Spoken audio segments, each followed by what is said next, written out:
Assalamualaikum warahmatullahi wabarakatuh. Bagaimana kabarnya hari ini anak-anak? Hari ini kita akan belajar pembelajaran 3 subtema 2 tema 7. Materi yang pertama kita akan belajar tentang simpulan isi bacaan dan kalimat tanya. Adik Simba. Adik Simba merupakan istilah untuk mengingat 6 jenis kata tanya dalam bahasa Indonesia, yaitu apa, objek yang dibicarakan, siapa, berkaitan dengan orang yang ada dalam pembicaraan, kapan, berkaitan dengan waktu, di mana, berkaitan dengan tempat, mengapa, berkaitan dengan alasan, kemudian yang terakhir yaitu bagaimana, berkaitan dengan uraian peristiwa. Materi yang kedua, kita akan belajar tentang peristiwa di berbagai daerah untuk mendukung proklamasi kemerdekaan. Daerah yang pertama yaitu Yogyakarta. Pada tanggal 26 September 1945, para pegawai pemerintah dan perusahaan yang dikuasai Jepang mengadakan aksi mogok. Mereka memaksa pihak Jepang untuk menyerahkan semua kantor ke pihak Indonesia. Yang kedua, Surabaya. Pada tanggal 19 September 1945, pasukan Belanda mengibarkan bendera mereka di Hotel Yamato. Residen Sudirman meminta menurunkan bendera namun ditolak. Dengan demikian, bentrok tak dapat dihindarkan. Di bawah pimpinan Bung Tomo dan Dr. Mustopo berhasil menurunkan dan merobek warna biru dan mengibarkan kembali bendera merah putih. Daerah yang ketiga yaitu Bandung. Pada tanggal 23 Maret 1946 terjadi peristiwa Bandung Lautan Api. Peristiwa ini terjadi karena ultimatum sekutu untuk mengosongkan kota Bandung dan mundur sejauh 11 km. Daerah yang keempat yaitu Semarang. Pada tanggal 15 sampai 20 Oktober 1945 terjadi bentrokan antara polisi Indonesia dengan tentara Jepang karena adanya kecurigaan Jepang meracuni cadangan air minum di daerah Candi. Kemudian kita ke Pulau Bali.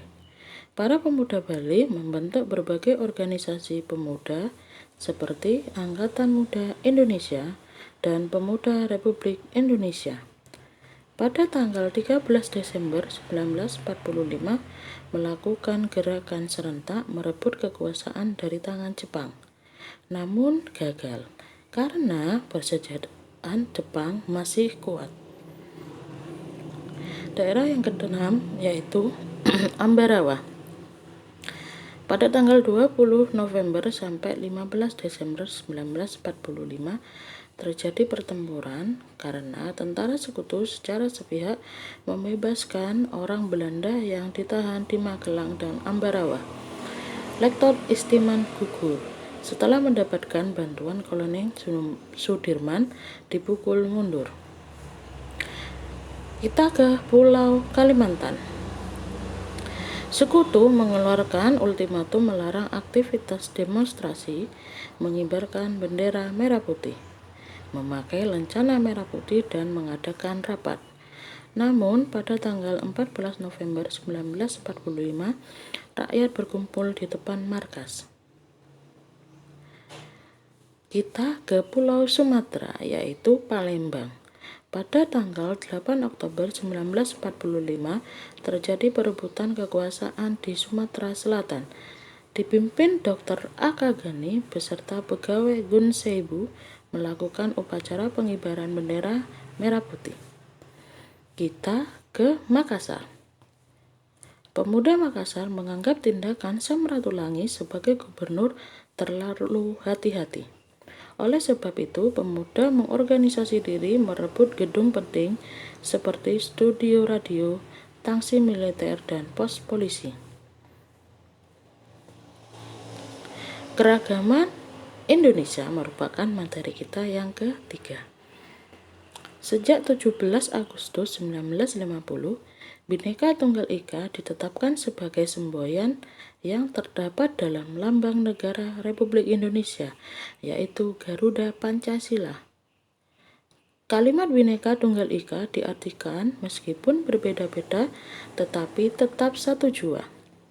Bhinneka Tunggal Ika dikukuhkan sebagai semboyan pada pasal 36A Undang-Undang Dasar Negara Republik Indonesia pada tahun 1945 yang berbunyi, lambang negara adalah Garuda Pancasila dengan semboyan Bhinneka Tunggal Ika. Keragaman agama. Nah, di dalam keragaman agama kita harus tidak boleh memandang rendah agama lain, melakukan ajaran agama yang baik, kemudian tidak memaksakan agama kepada orang lain. Kemudian yang terakhir yaitu melaksanakan trikerukunan agama. Kemudian di sini ada keragaman suku dan ras. Yang pertama, menambahkan pengetahuan tentang suku-suku di Indonesia. 2. Menghindari paham yang menganggap suku bangsanya paling unggul. 3. Menerima suku bangsa lain dalam pergaulan sehari-hari. Kemudian yang ketiga yaitu keragaman sosial budaya. Yang pertama, melestarikan seni pertunjukan tradisional. 2. Menghargai hasil kebudayaan suku bangsa lain. 3. Menghormati kelompok lain dalam menjalankan adat istiadat. Nah, anak-anak, demikian materi untuk hari ini. Dan tugas hari ini yaitu buku tema 7 halaman 54 sampai 55. Terima kasih sayang. Tetap jaga kesehatan dan wassalamualaikum warahmatullahi wabarakatuh.